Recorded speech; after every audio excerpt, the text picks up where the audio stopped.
Welcome to our MAHAMUDRA course.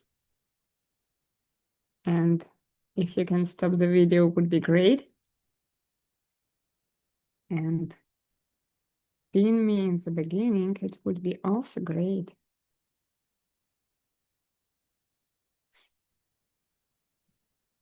Welcome, everyone.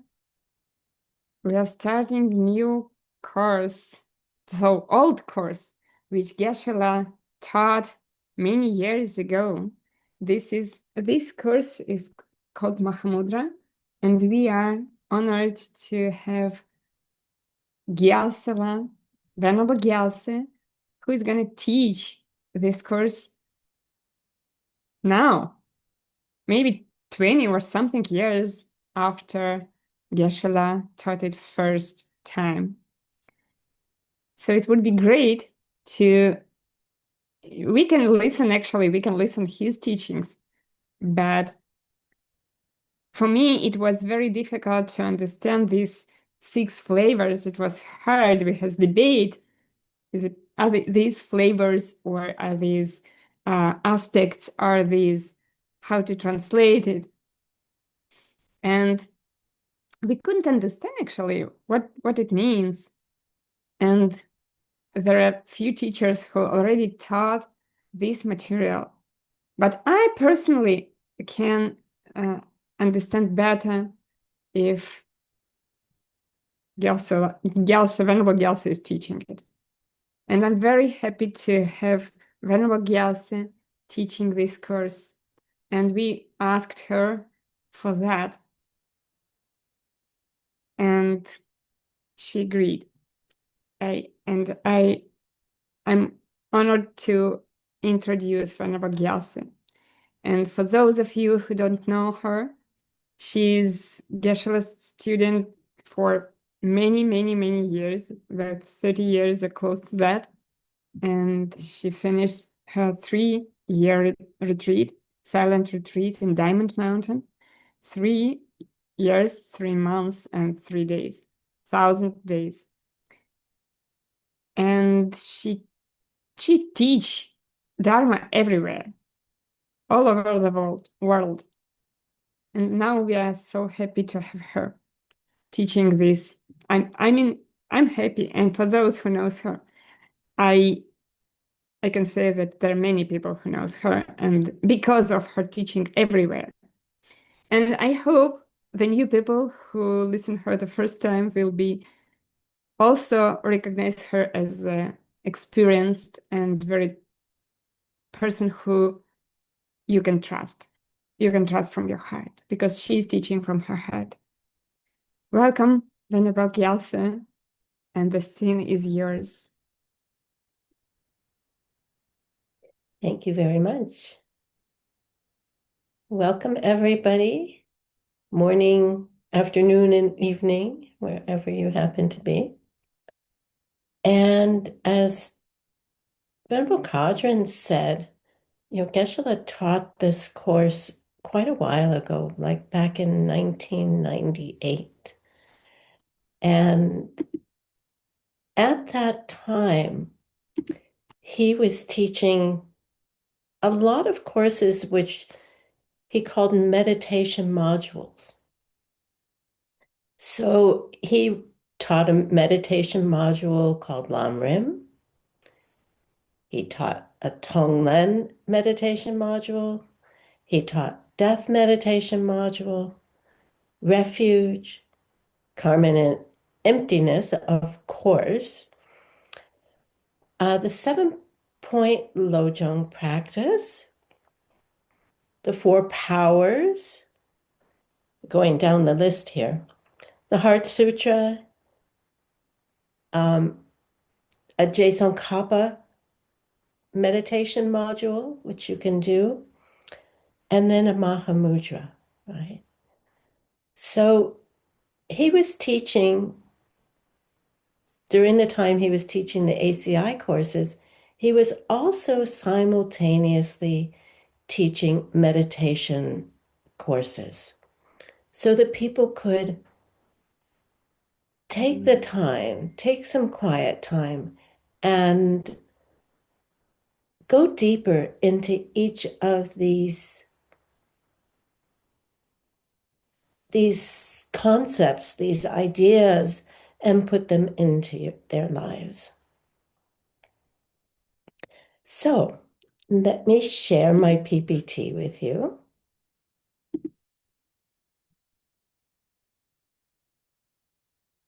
Hold on one sec. Here we go.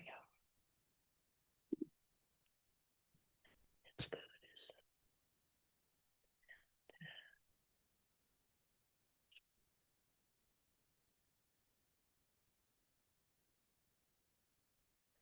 So Mahamudra, the six flavors. So the easiest way to show six flavors is like six flavors of ice cream. It's kind of hard to show like the flavors of something else, but with ice cream, it's very visual. And especially since we all like different flavors of ice cream, it's a really good analogy or metaphor, right? And so this is the way I think about it as far as different flavors. And that's what we're going to talk about because each one has its own characteristics. Each one we're attracted to more than the other, or we understand that that's where our mind is thinking at the time. And so keep that in mind, the different flavors. And so before we even start, I wanted to start off with a very, very traditional practice. And which is to set our motivation first by, we call it offering the mandala. And of course, what that means is that we're offering our vision of what a perfect world would be like. Right? So let's take a moment to close our eyes and think about all of the different elements of a perfect world. What would it look like? What would it feel like? Who would be there? What would they be doing?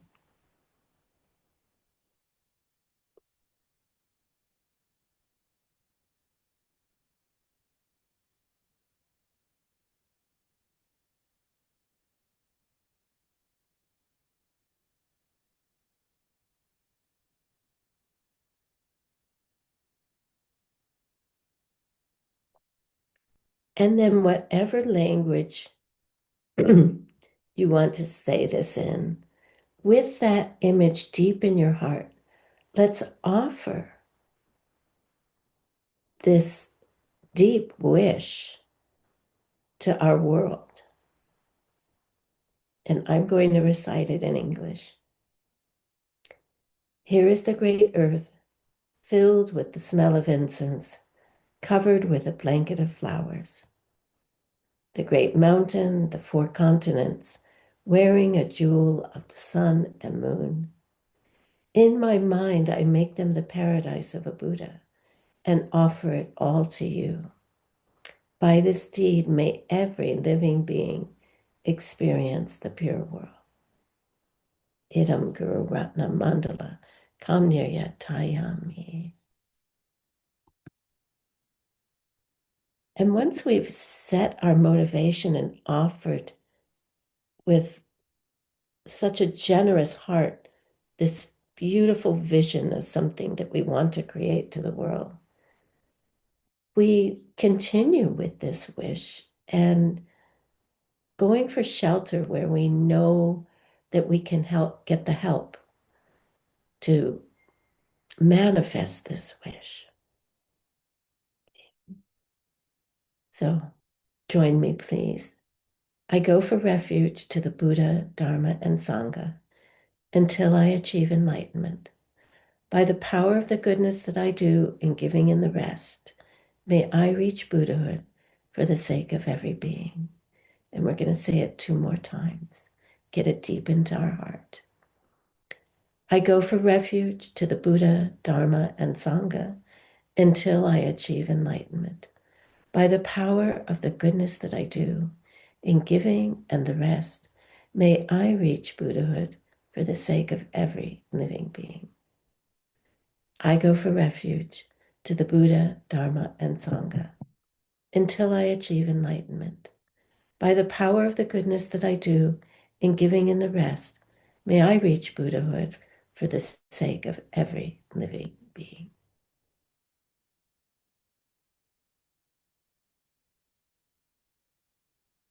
And so through our study and our teaching and our service, may this be so.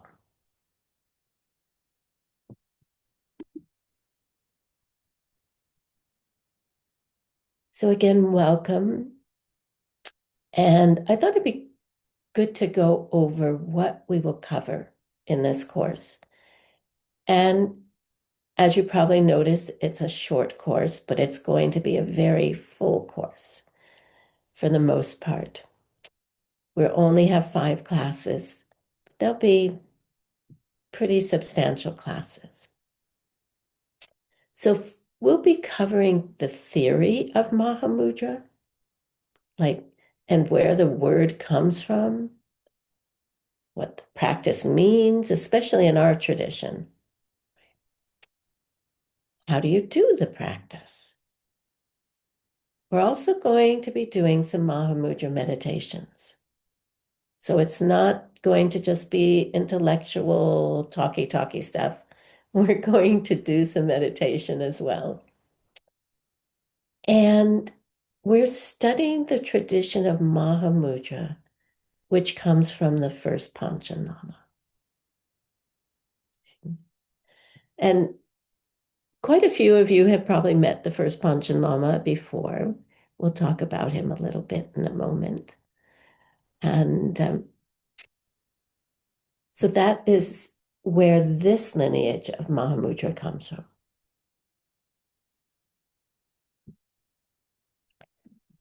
So there are these 6 different flavors of emptiness. And the highest way is accepted by Lord Buddha, by Arya Nagarjuna, by Lama Tsongkhapa, by Master Chandakirti, by all of the great lamas in our lineage. And that ultimate flavor is the ultimate emptiness. It is the one that people who see emptiness directly see. It is the one that is necessary for Diamond Way practice.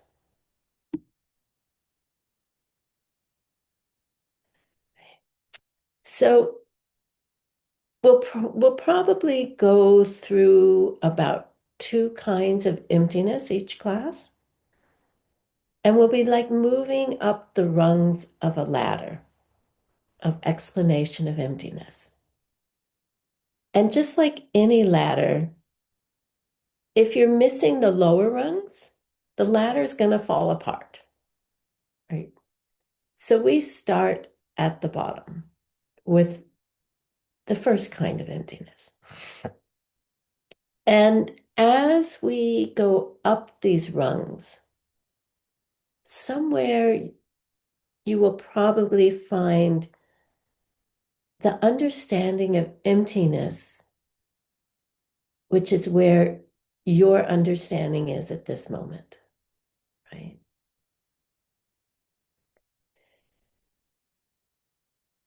Having said that, then we need to try and bring ourselves up to the next rung. Try the next flavor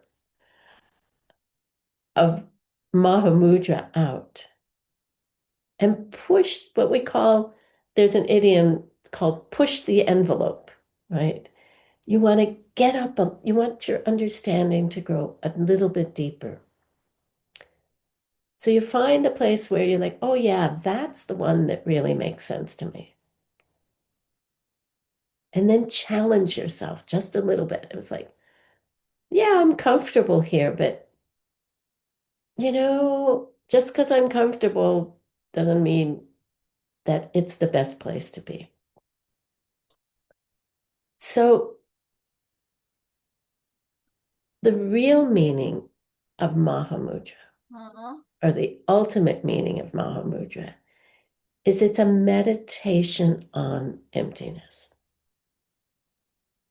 And we're going to be using a special object to do that. So Lobsang Chuki Gyaltsen, the root text is by him. He was the first Panchen Lama. He lived 1570, 1565. It's a little disputed until around 1662. Right? So almost 100 years old, or maybe, yeah. So, which is really quite extraordinary if you think about it for the 15 to 1600s for someone to live that long in their life, right? Because it was a rough life, much rougher than many, many, many of us have, or most of us have now. And the texts that we'll be using are the Highway of the Victorious Buddhas and A Lamp for Making Things Even More Clear. Okay? Just like at night, we need to have a lamp to read. Otherwise, the words on the page will not be clear, right? And the first Panchen Lama, he had this favorite technique. He not only examined the correct teaching on something like emptiness, he would give you about 5 wrong ideas about emptiness. And then he would examine each one of them and make sure that both he and us understood each one. So, very methodically, not only the ultimate one, but what about the other ones and what's slightly not true about it? Why are they wrong?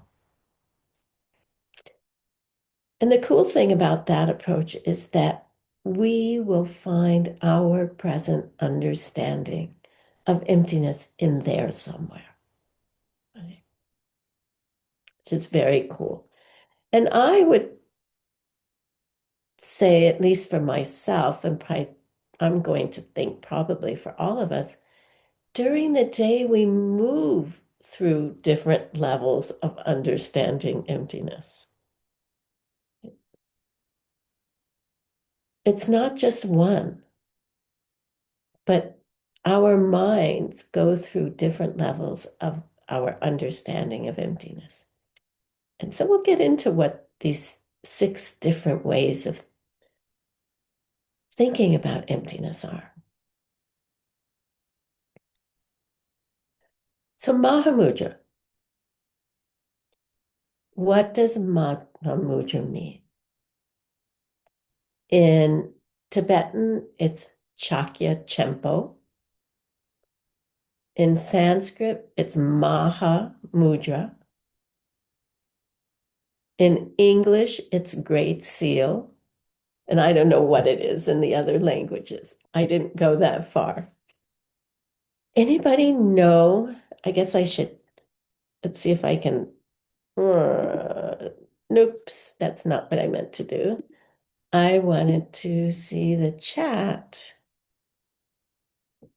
When I have my big screen on, I can't find the control buttons at the bottom. So anybody know what Chen means or Maha?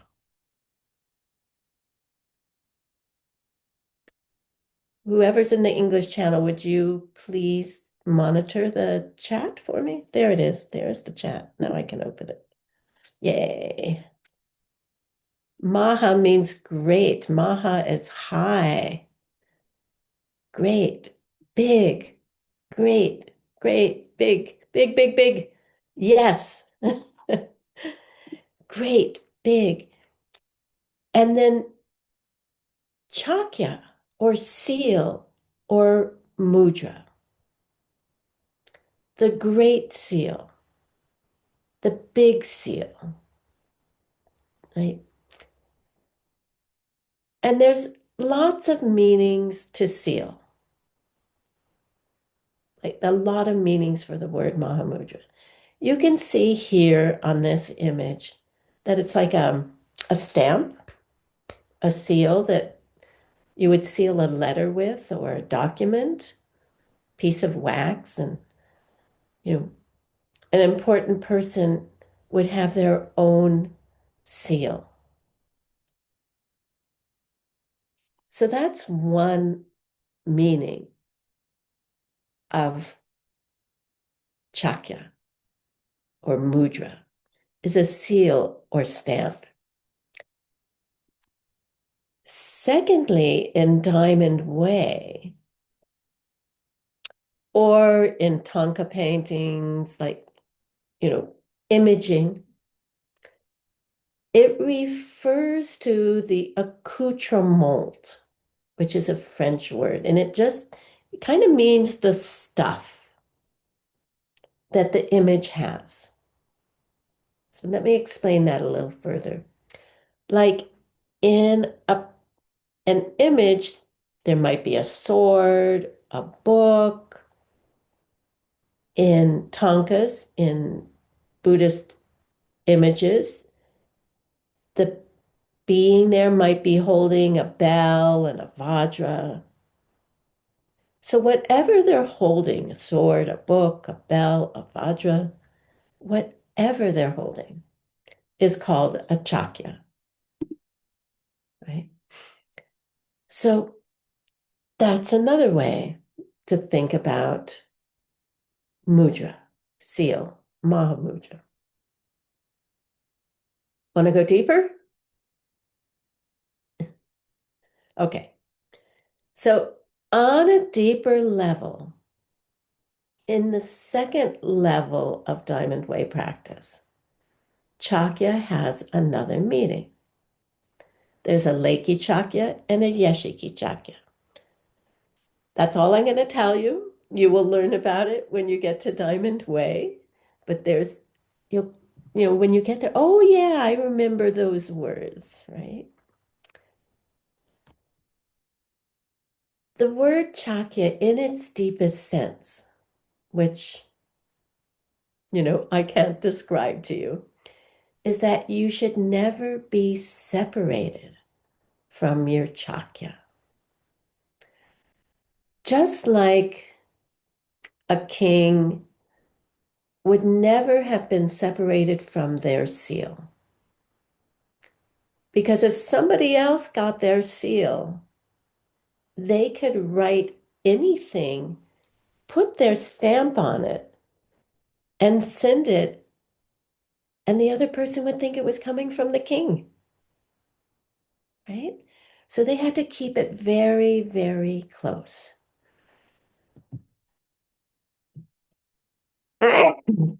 Excuse me, I have allergies this week. So a king is never separated from his seal, and a person should never be separated from his or her chakya.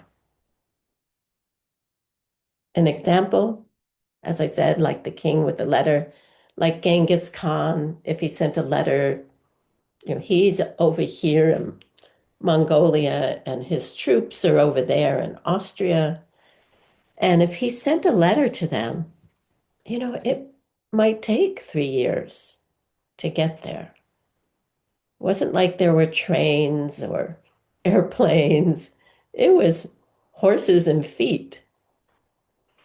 And then whoever the letter was getting delivered to would know for sure that it was coming from him.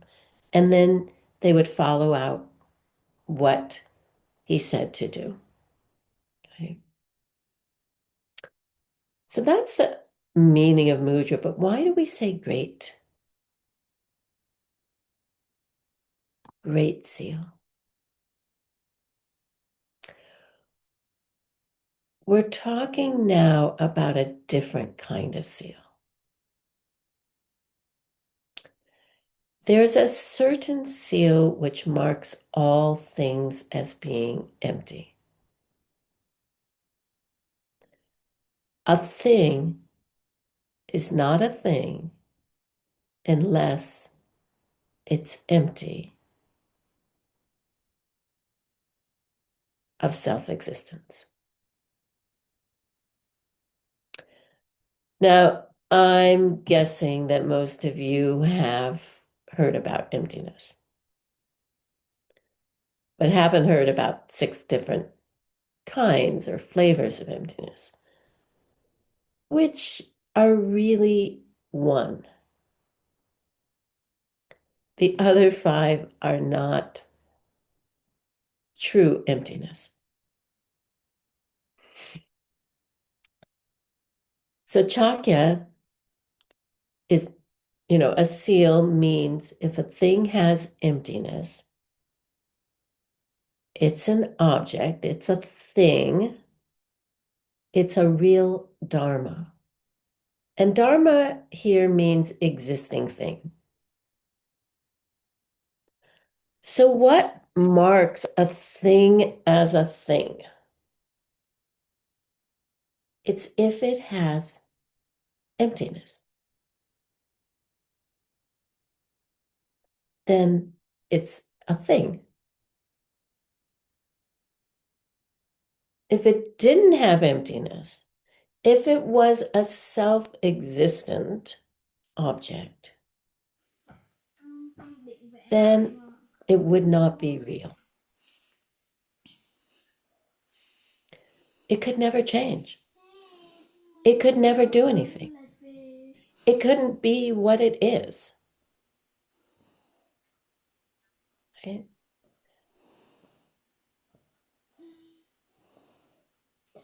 It has the stamp of approval as an existing thing because it is empty of any self-existence. What makes a pen a thing? It's emptiness. And it has a mudra, a stamp of approval. The mudra has been put on this pen. It's empty. It's illusory. Therefore, it's real. Therefore, it works. I can write with it.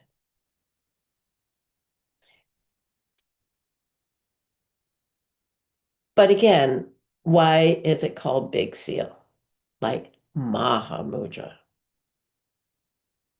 Maha comes into the West in languages like mega and big, right? It's big because it's a big deal.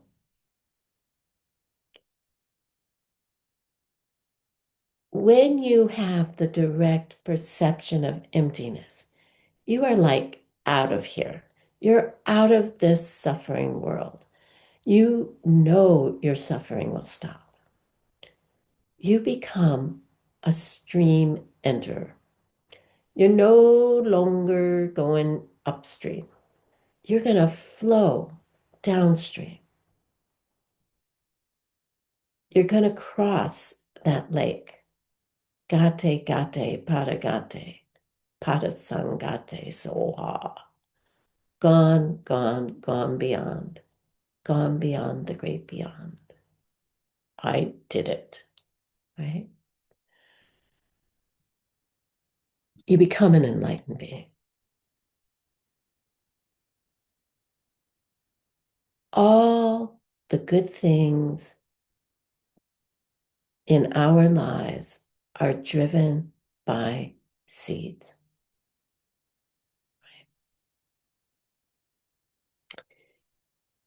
If they're ripening now, we're super lucky.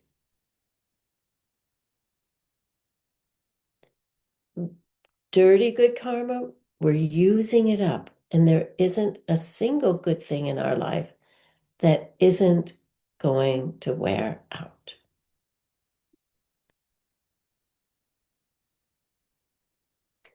So if things are going good in your life, you want to try and keep them going good because they are just karmic seeds ripening.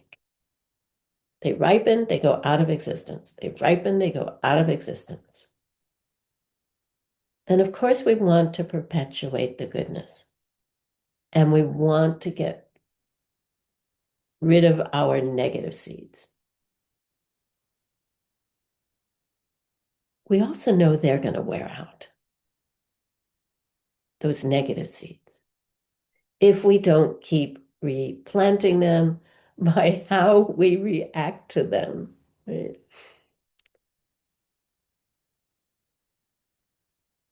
Emptiness is the highest thing, the greatest thing, the biggest thing. So the study of MAHAMUDRA is a study of emptiness.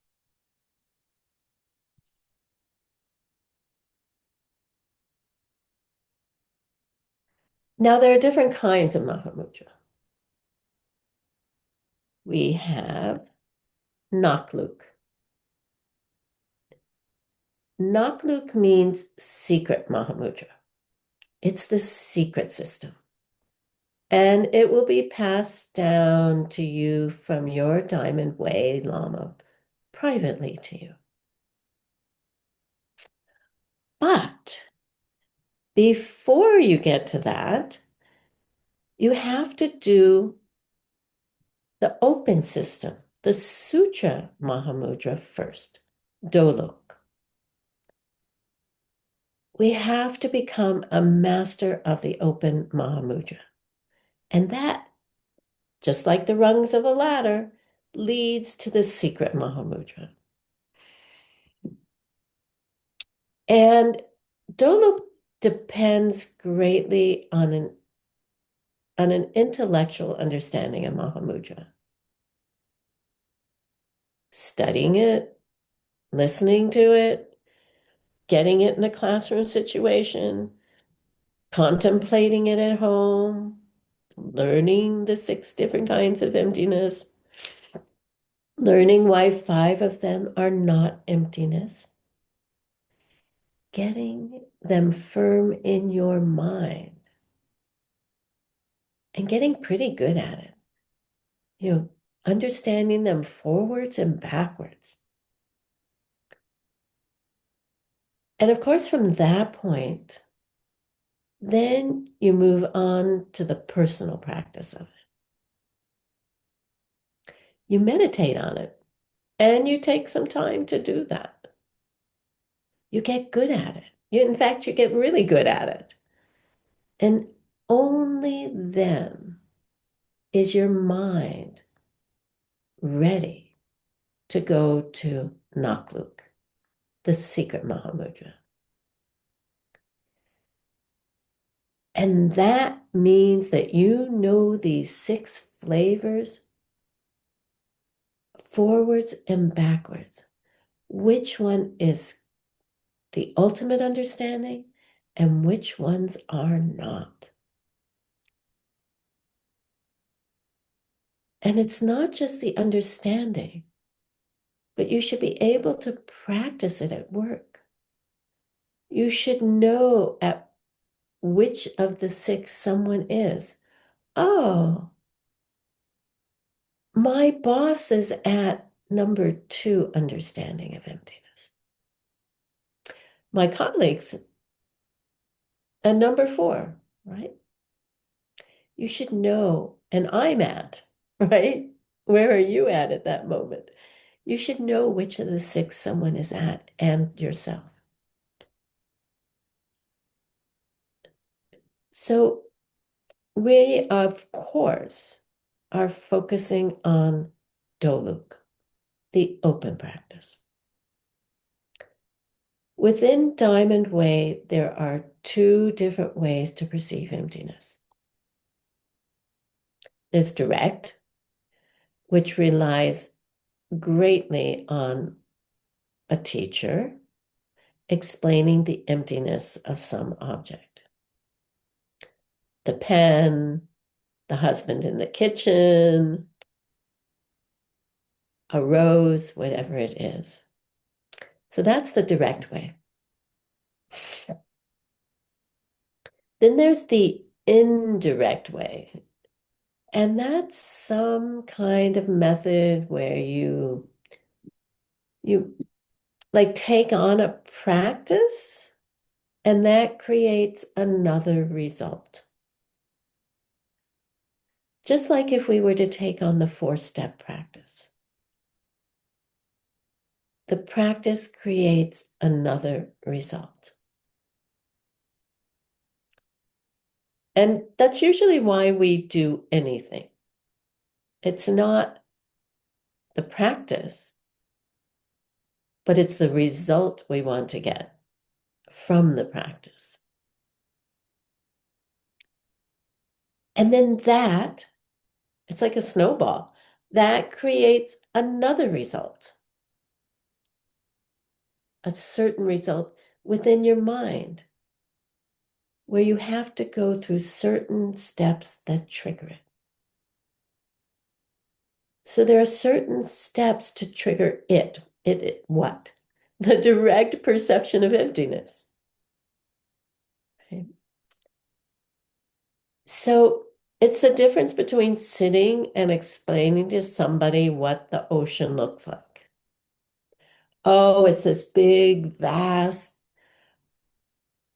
amount of water. You can't even see the other side of it. And it has many different colors of blue and Я принесла эту green. палочку, сейчас компост вынесу. Ну, Or которая мозаику выкладывает. taking them to the Ну, я ocean. компост можно вынесу? They don't see the real ocean, but they understand ocean. And that understanding will trigger the direct perception of the ocean when they get to the beach in San Diego or wherever it happens to be in the world, right? Or when you ask for directions from somebody and then they say, and the house is yellow, it's at the end of the road on the left-hand side. They're giving you a picture, a concept. And then when you arrive there, you go, oh, that's the house. You have a direct experience of it, where before you had an indirect experience of it. Emptiness has profound repercussions on our personal lives, at work, in our families, with our friends. And you know what? It's supposed to have a deeply profound effect on us.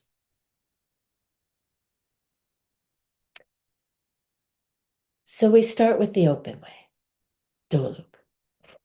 And then as we've, move through our meditations, through our different practices, through our different understandings, we move up to Nakluk.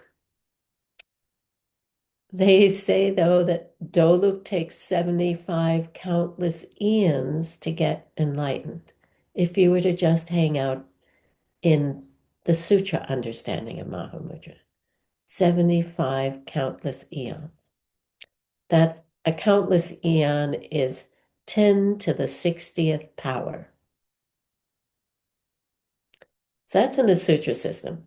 And I don't know about you, but I don't want to wait that long to get enlightened. There's too many people suffering now.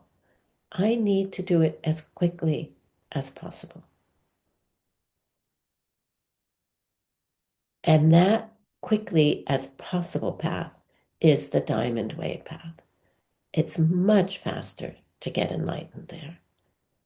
And doing the sutra system of Mahamudra prepares your mind for Diamond Way so that you can get enlightened faster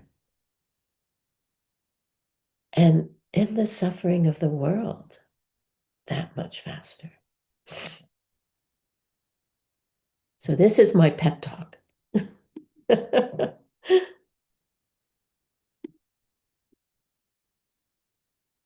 There is a great Lama in the Vajrayogini lineage, in the Diamond Way Vajrayogini lineage. And he's called Nulchu Dharmabhadra. Say Nulchu Dharmabhadra. In English, we call him, Nulchu is quicksilver, which is mercury. And they used to try and change mercury. There were people called alchemists, and they used to try to change mercury into like gold. And so I tend to think Notre-Dame Bhadra is like gold, and he's turning us, the mercury, into gold. And he lived 1771 to 1852. And he was a previous incarnation of Pabonka Rinpoche, who many of you know if you've studied with Geshe Michael, Liberation in the Palm of Your Hand. And Tim is also teaching that book right now. And he's a very, very important person in our lineage. He is like our maybe great grandfather, not Pabonka Rinpoche is. So, of course, Lama Quicksilver, Nuttradhamma Bhadra, is also one of our great grandparents. And he has a very beautiful, unusual book, which is about a couple of 100 pages long. And this book contains tough questions that his students asked him, which is really unusual. Teachers don't usually do that. And it's a very beautiful book to go through to find out details about stuff that you don't understand. Right? And he said, you want me to, one of his students first, he asked, what is the practice of Mahamudra? And he said, you want me to tell you the Diamond Way or the Sutra Way? And the student says, tell me the Sutra Way. Reminds me of this discussion we're having about Maitreya in the translator's course. Was he an enlightened being or wasn't he an enlightened being? Right? But anyway, Nuttradhamma Bhadra says, let me ask you a question. And the student who asked Lama Quicksilver this question, his name was Nomahan Rinpoche. And he was already a high Lama. Like he's this big shot. And he's a very important student asking the question. So Nuttradhamma Bhadra says, I'll ask you a question. We've got this thing called tachi. Say tachi. Tachi. World view. Okay, we have this thing called worldview. What is the difference between a teaching on emptiness and Mahamudra? You probably have that question too, right? If you can't tell the difference, then why should we have Mahamudra? Why don't we just keep teaching on emptiness? Why do we have to go into Mahamudra?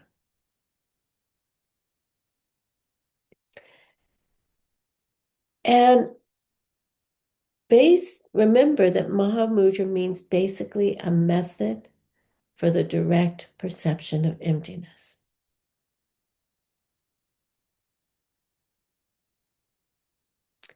So is there a difference between the last part of Pabonka Rinpoche's book, which teaches emptiness, and a Mahamudra teaching? His book, Liberation in the Palm of Your Hand, right? Or the last part of the Lamrim Chenmo, which teaches emptiness, and a Mahamudra teaching. So he asks Nomahan Rinpoche this, and he says, Nomahan does, I think the difference is that in Mahamudra, you perceive the clear light combination of bliss and emptiness. And Nutra Dharmabhadra is like, well, so I guess clear light of bliss and wisdom are not diamond way? Nomahan says, oh, I'm sorry, we're not talking diamond way, right? And Nutra Dharmabhadra says, of course, we're not talking Diamond Way. We're talking Sutra right now. Bad answer. So Nutra Dharmabhadra is giving him a hard time, right? And then he says, okay, since you can't figure it out, you couldn't figure it out, I'll tell you. It has to do with the object that you're meditating on in Mahamudra. The difference is that you're concentrating on the emptiness of the mind.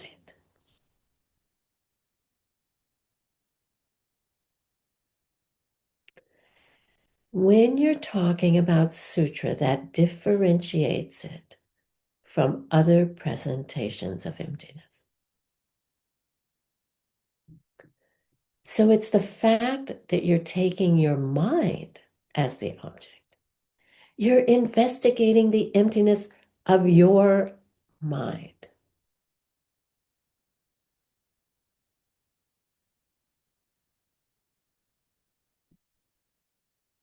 Does that mean you just sit and watch your thoughts go by? Is that going to help you to see emptiness? I mean, frankly, we've been doing that our whole life and nothing has happened yet. Right. So that's a fallacy. That's a Dharma rumor. Just sit and watch your mind. It's just going to make you dull, right? For the most part. So Mahamudra differs from other presentations of emptiness in that you're using the mind, your own mind, as the object when you investigate whether it's empty or not and how it's empty or not.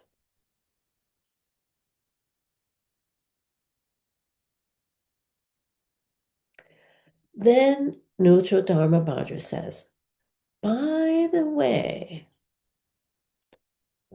there are four other differences between just standing up and teaching somebody emptiness and standing up and teaching them Mahamudra. There are four other benefits. And this is why Mahamudra is perhaps a very beneficial way of teaching worldview. So, of course, we want to know what those four are, right? I do. So the four advantages. He goes on to describe the four advantages to using your mind as the object when meditating on emptiness. To do what? To see if it's empty or not, right? So the first one is Mikten Charla. Your mind is always there, so it's easy to focus on. The easiest way to get to your mind is your mind. It's not like a picture of some 12-armed deity holding 12 different things in their arms and has 3 eyes and 4 heads or something like that that you have to concentrate on. It's your own mind. It's there all the time. And sometimes getting a little distance from it, distancing from your mind, right, makes it harder to access. And here you don't have to remember what your mind looks like or where it is. All you have to do is think. So you're going to examine that object, the mind, my mind, and see if it's empty or not. And the results of that are profound. And you'll learn how to do an emptiness meditation on your mind. That's what we're going to learn here. You'll also know the 5 common errors that people have made through the last 2,500 years with the same meditation. The second advantage is Jungwa Tramo Chula. Chingwa. Anybody remember what Chingwa Tramo is from the meditation course?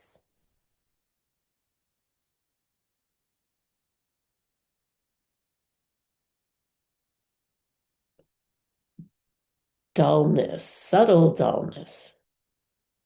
Chu, as in Dorji Chupa. Anybody remember what chu means?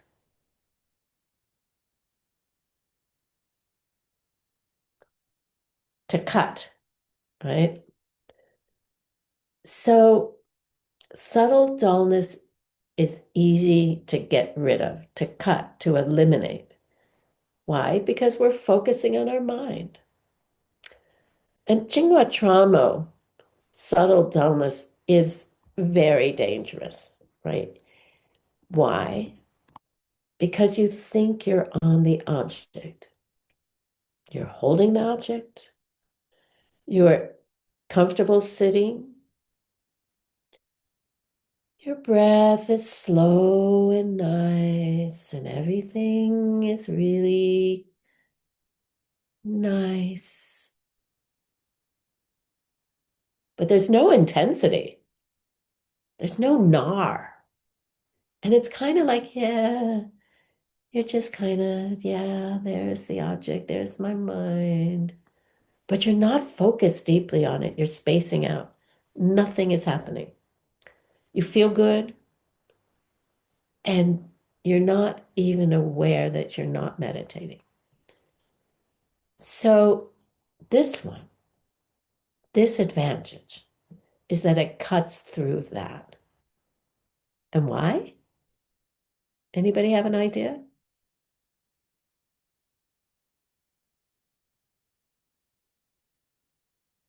Can you really be focused on your own mind and have subtle dullness? No. Impossible. Your mind has to be bright. It has to be clear. It has to be moving, working, right? This is an analytical meditation. You're going to be looking at it from this angle and this angle and this angle. And if you're in an analytical meditation on your mind, then by definition, the mind is not spacing out. That's pretty cool. Excuse me a moment here while I do my nose. Ah.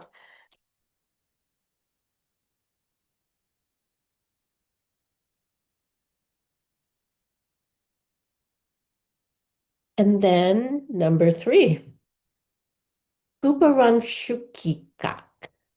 Gupa, the opposite of Jingwa, agitation.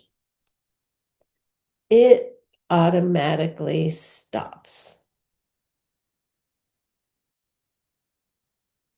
Since you're eliminating distraction, the mental agitation, thinking about other things, it automatically stops when you're watching your own mind. Your awareness of where your thoughts are is very strong. If they start to wander, you're going to notice it.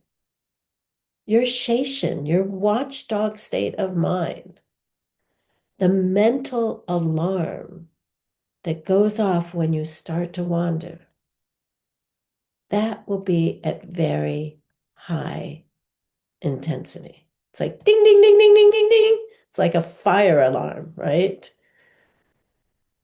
It will be that strong if it even gets there, right?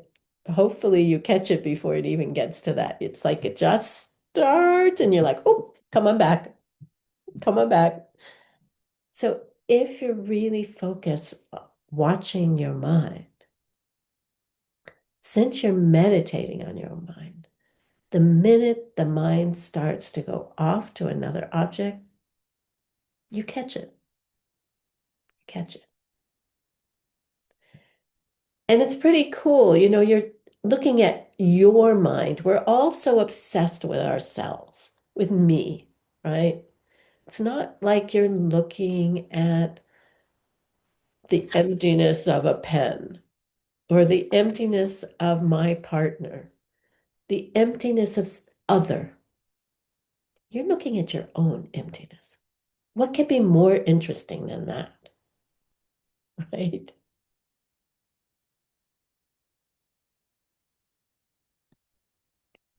And then number 4, Minje Kyeparchen. Here we have Chen again, right?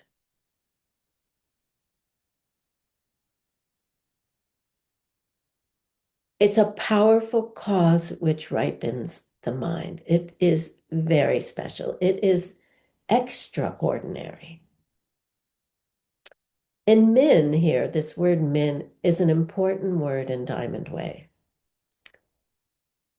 Min means to ripen somebody, ripen or mature something. Like when a peach isn't quite ripe, you might do something to ripen it. Here we're talking about ripening a mind, ripening our mind. So an example in Diamond Way would be this. There are 2 stages in Diamond Way. One is called creation, which ripens you for the second state, which is completion. Okay. So in the Diamond Way, the idea of a Wong or an initiation is for the purpose of minning you, ripening you, preparing you for actually getting the instructions and learning your vows. So the idea of mimpa is very important in Diamond Way. It's ripening or doing some cooking practice on your mind stream.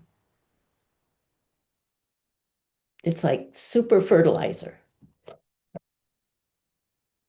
So this word minje is very specific in the Diamond Way. It's some kind of action or practice which will bring you along very quickly, which will ripen your mind, your being very quickly. So many of us don't think that we're good people, that we're bad. There's a good Yiddish word for this. It's called schmuck. We start out thinking we're a schmuck, and then you get some minje, and suddenly, you're ready to practice Diamond Way, right? You could say that it's an unstoppable seed. And Nocho Dharma Bhadra uses words that mean like supercharged. He says, Minje Keparchen, meaning if you practice Mahamudra properly, what does that mean? It means watching the emptiness of your own mind, learning what emptiness is, and then taking your own mind as the object. Then, when you go on to the Diamond Way practice of Mahamudra, you just slide into it very easily. You know you're ready for Diamond Way. And when you learn a practice or you get an initiation, it feels like coming home. So this fourth advantage is that it acts as a powerful cause to ripen the mind for secret Mahamudra.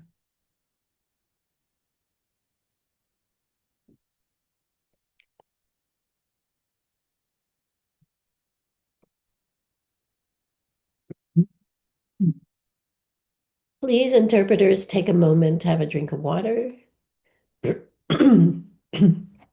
I need it too. And anybody else.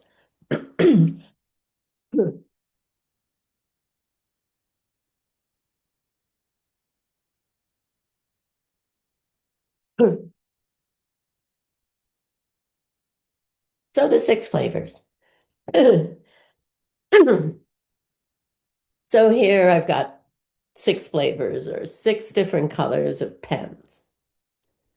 The pen is kind of like, it's easier to start with than the mind. We'll go on to the mind after the pen or with the pen, right?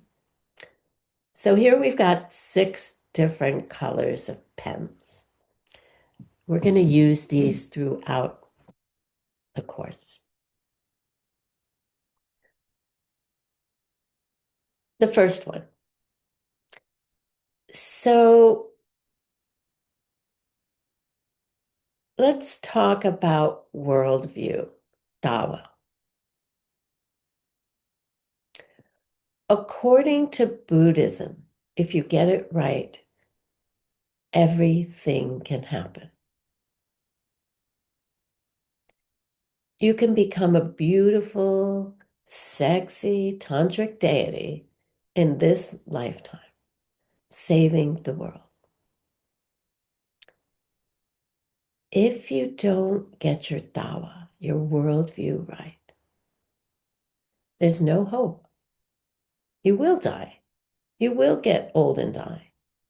So it's all about how you view your world.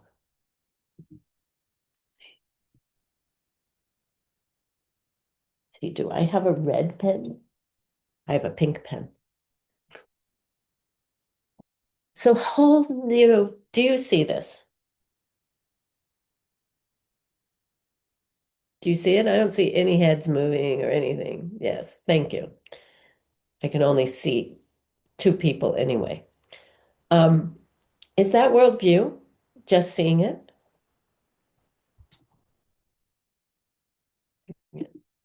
No, right? When we talk about the emptiness of the pen, we always have some kind of rose-colored glasses on. This is how we see things. Not that you are just seeing it. That itself, yes, is a sema. It's a valid perception. Yes, you are seeing it. But as you look at it, this first flavor, you have a certain flavor or feeling about it. You have a certain assumption about the pen. And to catch yourself, to see the filters while you're wearing them is hard.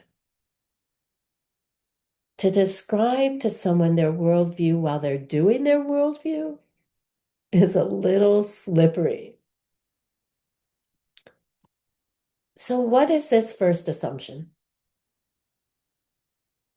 We assume it has some nature of its own that it doesn't have. We think it's going to last. We think it's unchanging. We think it's some kind of solid, unchanging, or has some kind of solid, unchanging quality to it. That there's some kind of permanence to the pen.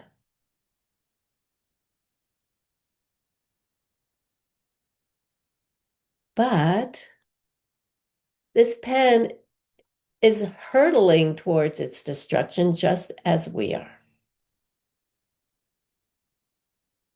It's not going to last. It's going to run out of ink. Maybe it's going to get stepped on, whatever. The seeds to see this pen are not going to last. And the fact that it's not that way is one kind of emptiness. The denial that a pen has the kind of permanence or wholeness that you feel when you look at it is emptiness. The lack of that kind of permanence or wholeness is emptiness. Or at least it's one kind of emptiness, okay? Is it the ultimate kind of emptiness? Is it helpful? Right? Is it helpful to think that this pen is not going to last? To really understand that. Yeah, it is helpful. Because then when it runs out of ink, we won't get upset. When we lose it, we won't get upset. When the car breaks down, we won't get upset. When we break a dish, we won't get upset. So it's helpful, right? To remember that. It doesn't have any permanence to it, right?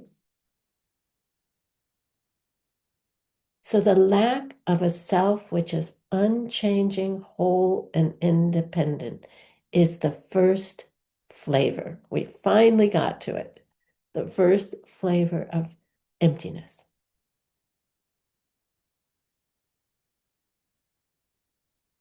It's not whole, right? It's got pieces. My pen has a top. You guys are doing it too. That's cool. It has pieces. It's not a self-existent whole, right? It's not unchanging. Every time we use it, we're using up ink. And it's dependent, not at this level, it's dependent on bits and pieces. It's dependent on plastic, it's dependent on ink. We're not talking about it being dependent from on our seeds yet. So this first level is that it lacks that kind of permanence or wholeness, right? That's level number one. So we're going to do an meditation, but you have to keep your eyes open for part of it. And it's from Kedrup, one of Lama Tsongkhapa's students. And you might recognize it from Geshe Michael's book, The Garden, if you read that book.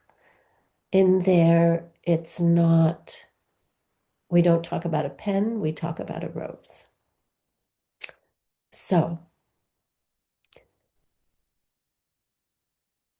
look at this pen.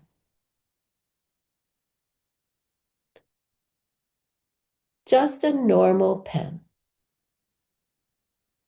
You don't have to worry about how you're looking at it at all, okay? Just a pen.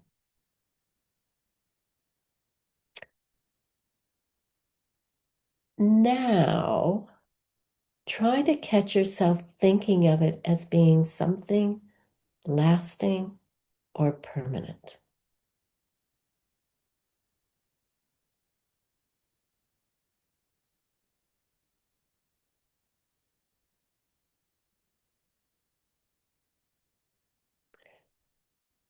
Now drop that and go back to the first one. It's just a pen. Just looking at a pen, not thinking anything, but just looking at it.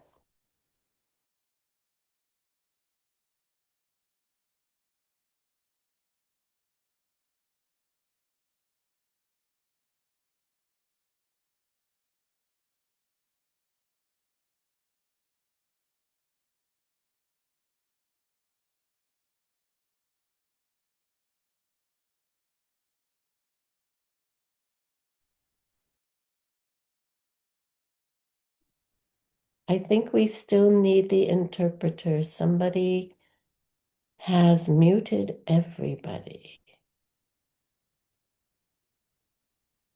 Thank you.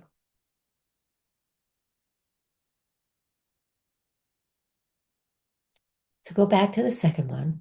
Try to catch yourself seeing it as something lasting. That state of mind which is disappointed when it runs out or you lose it.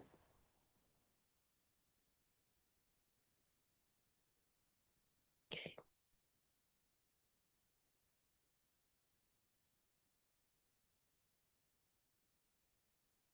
It's a pen. That's all. That's number one.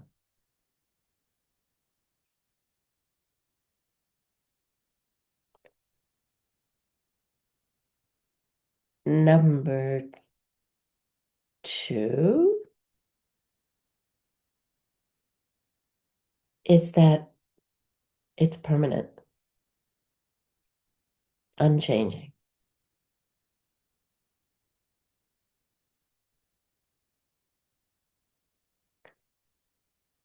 Now, there is something called the antidote state of mind. So next time I show you the pen, we're going to go into the antidote state of mind, the emptiness state of mind, wisdom. And it's a flash in history. See it as a comet flashing across the screen of your life.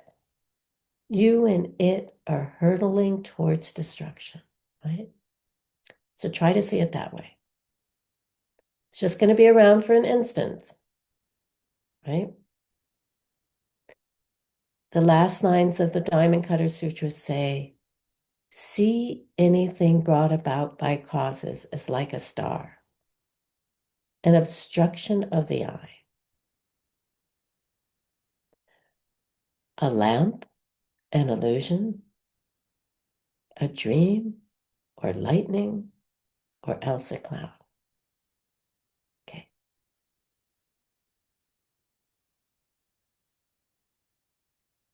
See, that's a flash again. There it is. There it's gone.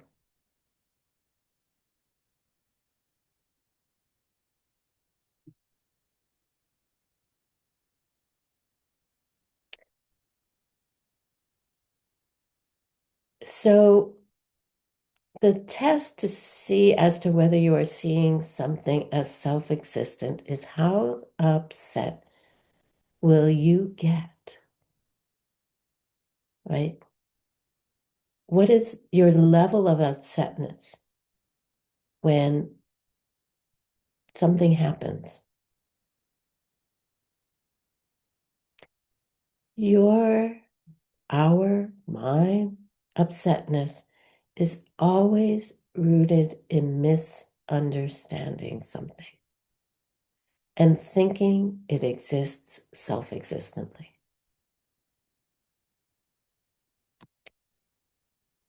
If we understand that it's going to be gone shortly,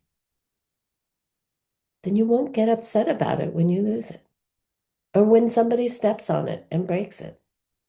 It won't be so bad. And that's one kind of wisdom. So that's the third way of looking at it. So let's go through the three modes again. Okay. It's just a pen unexamined.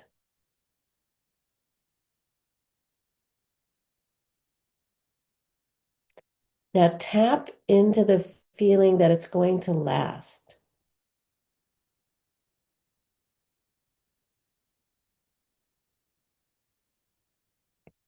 Might be easier to do it with something that you're more attached to, like your computer or your telephone, right? Number two, or that is two, I'm sorry, that it's going to last. And this is the source for so much of our pain. Thinking that things inherently will be around even next week. And what happens if they're not? When something goes wrong, how upset we get. So one kind of grasping to self-existence that's triggering being upset is this thinking that it's permanent, right? Is it the ultimate one? No. And does it help? Yeah. And then the last way of looking at it, the way it ultimately is the subtle impermanence of a pen. And it's difficult to perceive. Normally, you will see it right before you see the true nature of dependent origination. When you see that it's an image coming out of your mind and placing it upon this object or whatever object it is. And that happens just before you see emptiness. So to really look at this pen and appreciate it flashing in and out of existence as we talk takes a great deal of spiritual maturity and spiritual goodness, especially as you're using the pen, right? To remember that it is not self-existent. And then you don't get disappointed.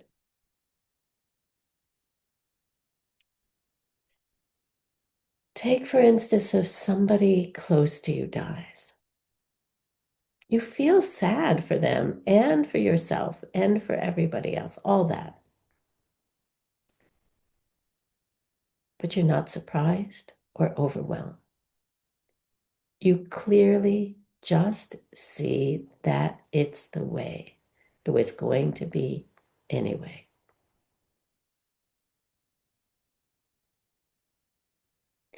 Because at this first level, you understand that nothing is permanent.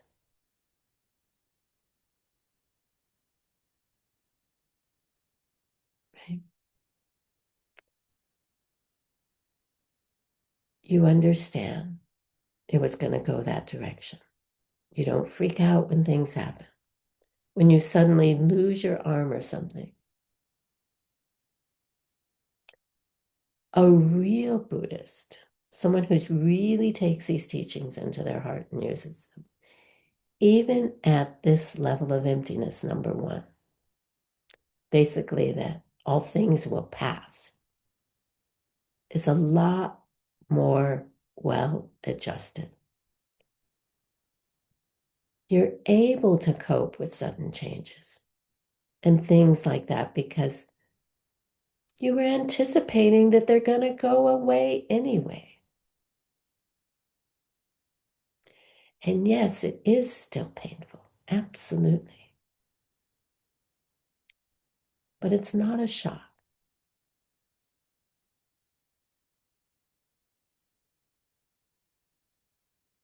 You understand that there is nothing that is permanent. So that's the first rung on the ladder. That's the first flavor of emptiness.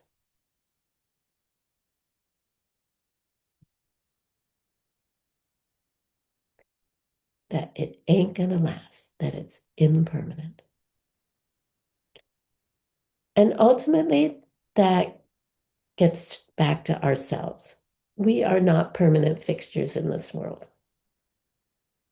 We too are impermanent.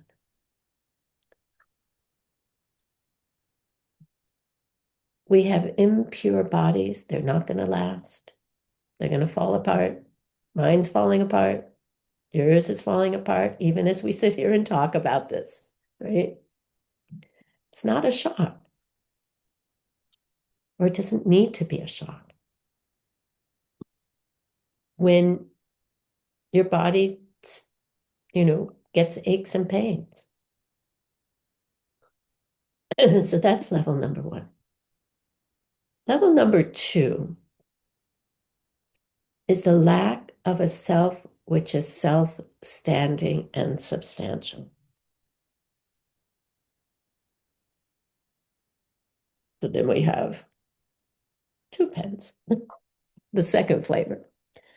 And this is a code for something else.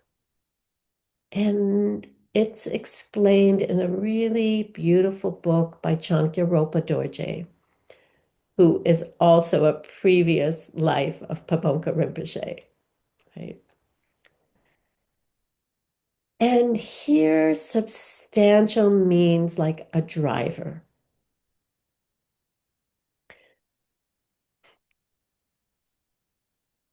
Of the 5 parts of a person, who's not in the person?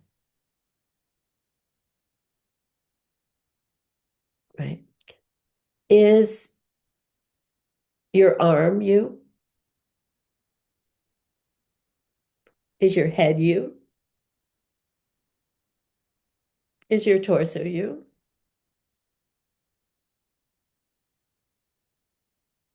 Is your mind you?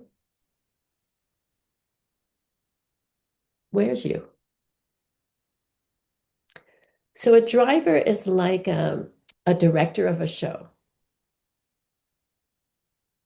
And it's this idea that I am in charge of my body and my mind.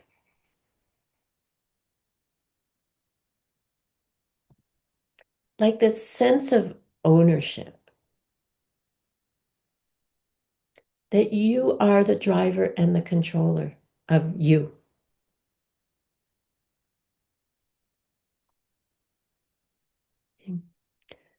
How does it apply to a pen?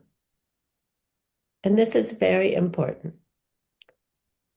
The belief that you control the destiny of this pen. I own it. This is my pen. I own it. What does that mean? What does it mean to own something? I own this sweater. What does it mean in general terms? It means I have control over it. It's mine. I have the right to destroy it, right? To control it. It's part of me. Others don't. It's mine. It's a big word, right? Mine. 2-year-olds say it a lot. So if someone borrowed this from me and it got wrecked, I would probably not be so happy. Or I'd go, first level of the pen, first understanding, oh, it was going to get wrecked anyway. It's okay. But generally, it's like, you wrecked my shirt. You wrecked my car. You're responsible for it. So this idea of ownership, right? What if somebody takes something that is mine? We call it stealing. I bought the house. I bought the car. I paid the money. So I can decide who's going to stay here. What color will it be? What flavor? So this idea of ownership means that you have this commonly accepted right among the people of our society, right? That I get to decide what happens to that object.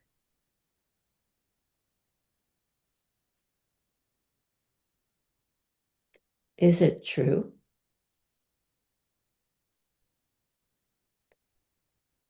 Can you tell me that you know you will be in charge of your shirt in 24 hours from now?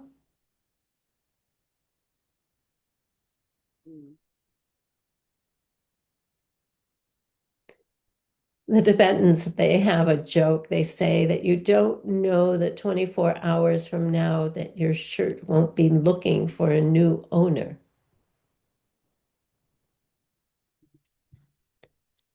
So forget the house, the car. You don't even control your nose, your ear, your eye. Like, can I control my sneezing right now and my congestion? No. We don't even control those.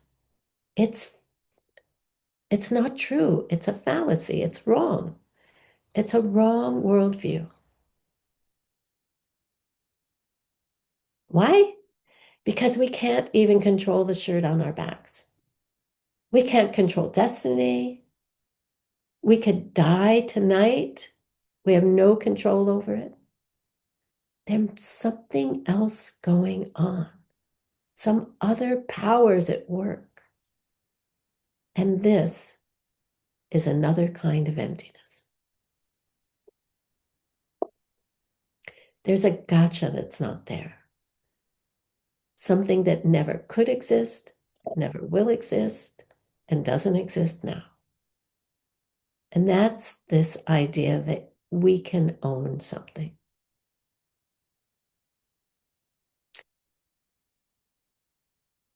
That's a lot, right? Because we do. I would say all of us are on this level, That's my house, that's my car, that's my shirt, that's my book, that's my, you know, all the time. My computer.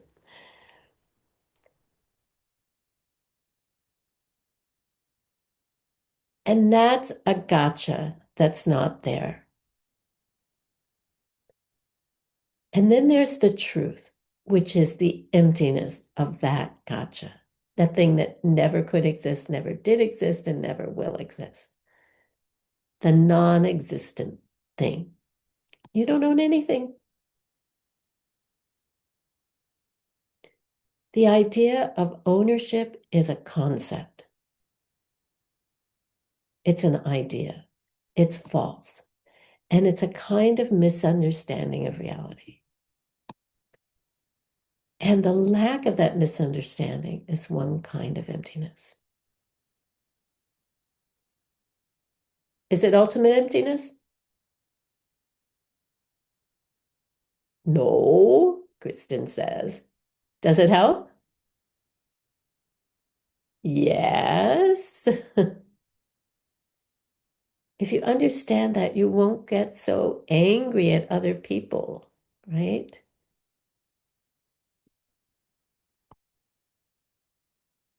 You, you will have a lot fewer disappointments in your life if you appreciate that you really don't own or control anything.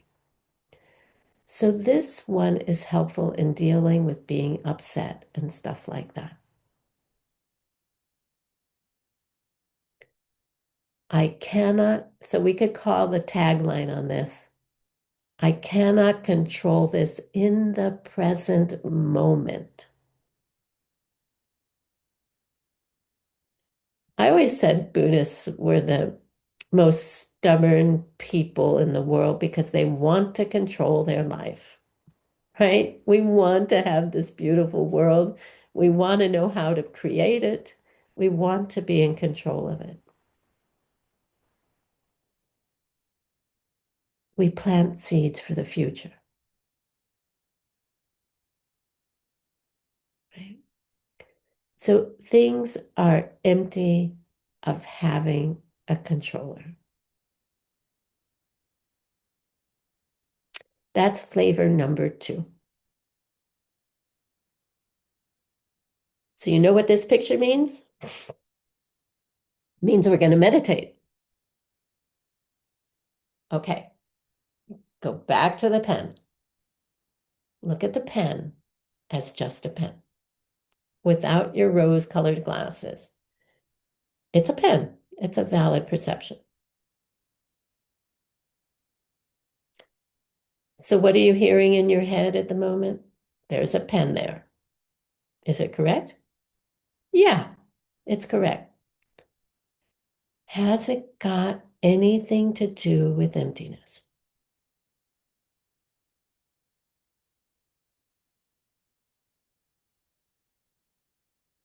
No. Does a Buddha see a pen there?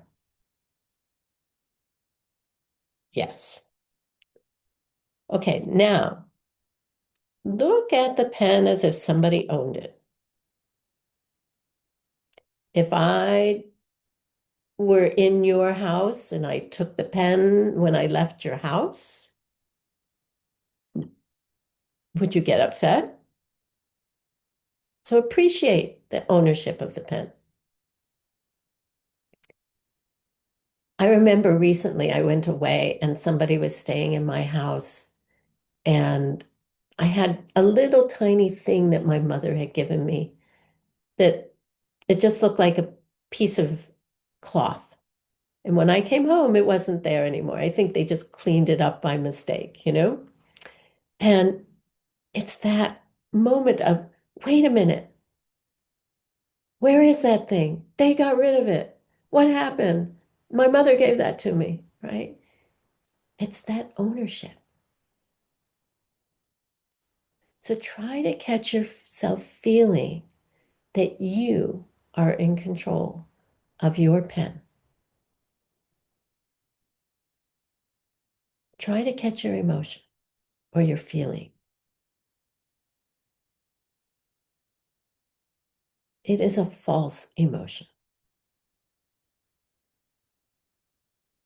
Now, think of it as being something nobody owns. It could be taken away by Mira. It will be taken away by karma when karma is ready, right? It will steal it away. So who ultimately owns it? Seeds, karma.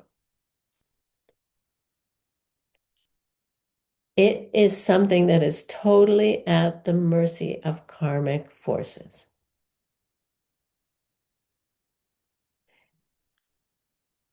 If I have the karma to use it for the next 30 seconds, I will. If I don't, I won't. Am I running the show? Auntie Karma is running the show. My seeds are running the show. The seeds that I planted sharing pens in the past. Not me, not Kadrin, not Han, right? Get rid of the idea that there is an owner to this pen, that someone's in control of this pen. Try to think of it that way.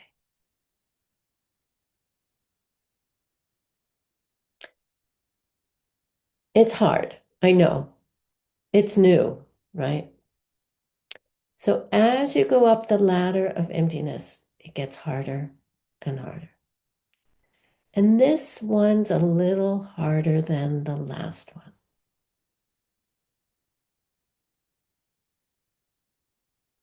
Okay, when I show you the pen again, think of it as truly being something which no one really owns.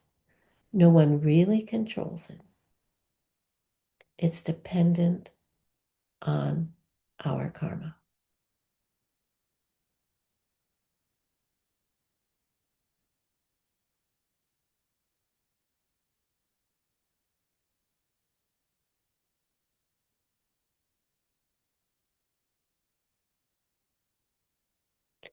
Number one, just look at it. No judgment about it.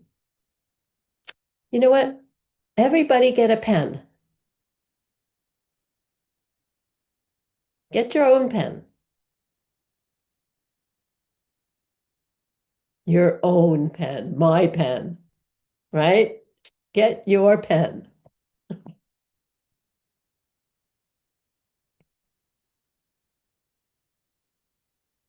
I'm just waiting for people. Okay. All right. Number one, just look at it. No judgment about it. What is it?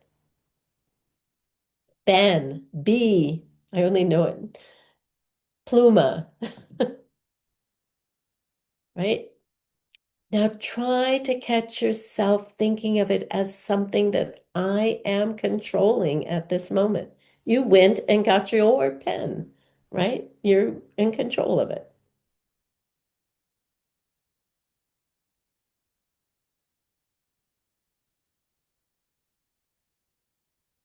It's hard.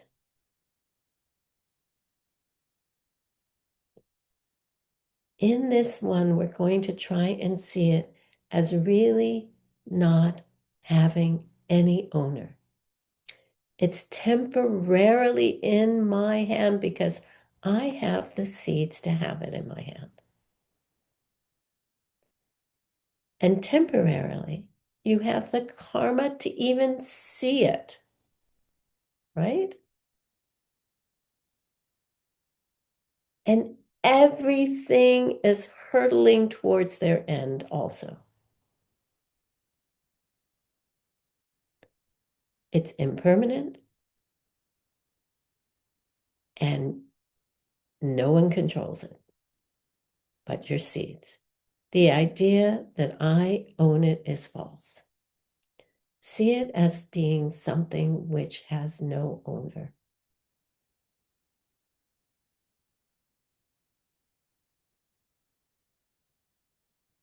Now, it's just a pen. We don't usually get too attached to pens.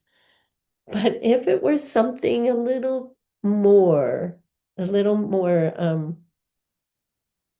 something that you depend on a whole lot more, for me, that could be my car or my car, even our language, right? My computer, my house, my partner, my sons, my children, even our language, at least in English, and I think in most languages, denotes the sense of control. And anybody who is a parent knows they don't have control over their children, what they think, right? And what they do. We try to give them some guidelines, but we cannot control them. right? And we can't even control our own bodies and minds.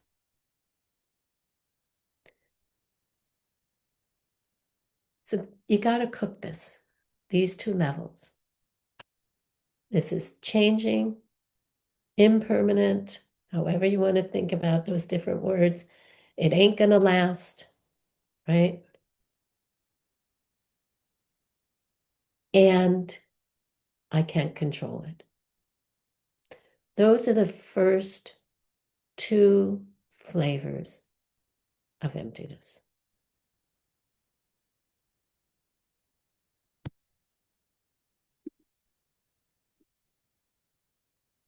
And so your meditation homework is to practice these two meditations for 15 minutes a day until the next class. Pull out your pen or your computer or whatever it happens to be. Choose something, right? How am I thinking about this thing?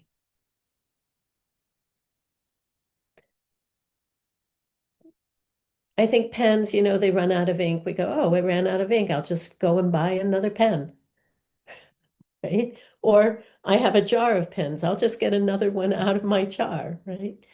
We're not so attached. Pick something that you might be a little more attached to and check your emotions out, your feelings, your reactions to it being something that is lasting, permanent, unchanging, will always be there, and that you have control over it. Right? So that's it for today.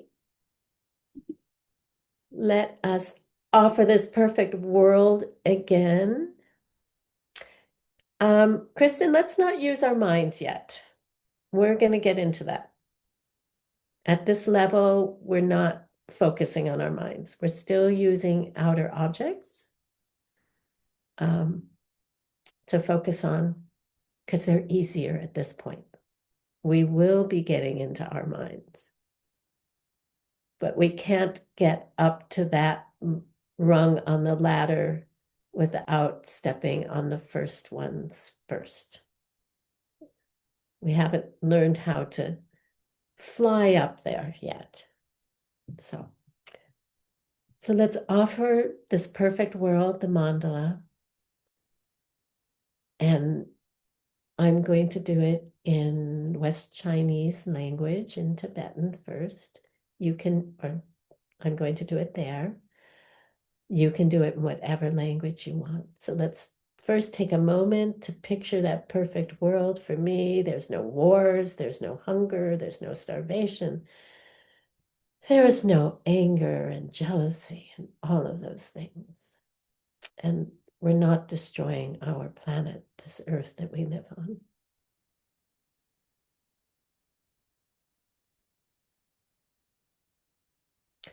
Sashi Puki Jukshin Metok Drum Rirab Lingshin Yende Gempadi Sange Shingdu Mikte Urwargi Jokun Namdak Shingla Chupar Shok Idam Guru Ratna Mandala Kam Niryatayami. By the goodness of what we have just done, may all beings complete the collection of merit and wisdom, and thus gain the two ultimate bodies that merit and wisdom make.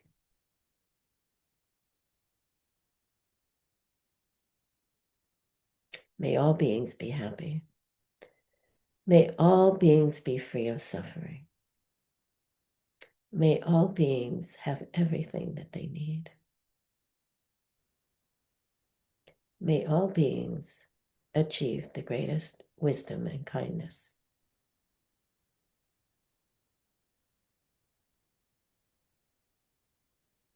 See you on Tuesday.